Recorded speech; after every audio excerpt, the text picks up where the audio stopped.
السلام عليكم.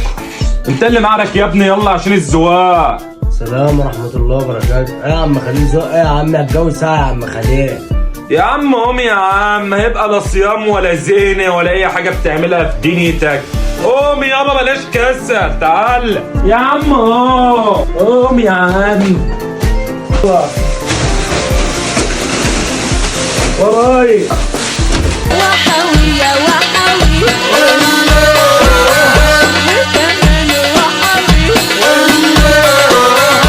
روحي يا شعب. رقصنا وهزرنا ولعبنا شويه جد بقى، لان الشوارع كلها زوقت الا شارع ابو لهب اللي أنا فيه. قلت لازم بقى ايه ان احنا نزوق ونفخم الدنيا عشان رمضان جه. كل سنه وانتم طيبين وربنا يعود الايام عليكم بخير. كنت مربط بقى الدباره عشان ايه اربط الحبال فيه. قعدنا نشد وصب بعض ومش عارف مين اللي جاي من ورايا دواني يعمل لي فيها عبد العريض ولف وشه ومشي، وانا كنا بنسلك بقى الحبال وبنظبط الدنيا عشان ايه نزوق الشارع. ودون رمضان عندنا في كفر سليمان حاجه ثانيه، دون لقيتهم مضايقني قلت ما ادخل افوق باي حاجه كده والسرج يعني، بس مش عارف فرحان ليه مع انه بتضرب. هو في ناس كده ما بتفحلش الا على الضرب في الطبيعي بتاعه. قلت بقى اما اطلع انا فوق انا والجو واقف قصاد مني مش عارف ولا اللي طلعان على الفضائيات قاعد بعمل له باي باي. وده بقى يا جماعه فريق العمل بتاعي ما سابونيش بامانه، كتر الف خيرهم. وانا طالع بربط المسامير عشان ايه نربط فيها الاحبال والكلام دواني، والله واقف واصلا متوتر ومتدربج عشان خايف لحد يفتح الشباك يقوم جاي في قرط وهي مش ناقصه. وانا قاعد يشاور وده كان ماسك في نص رمضان قاعد بيظبط فيه وبيروق فيه، وده بيعمل باي باي عشان يبين نفسه لانه هو اللي كان بيصور من ساعتها بامانه يعني. برضه ما سابناش كتصوير يعني، الدنيا فل الفل. وانا كنت في البلكونه اصلا وخايف لحد يخرج من البلكونه، وكان احساسي وحش اصلا مش عارف انني ازاي واقف في بلكونه ممكن ابقى يعني انا هجام يعني بقزح في السطوح وبسرق بط ما كان صنو كلام من ده.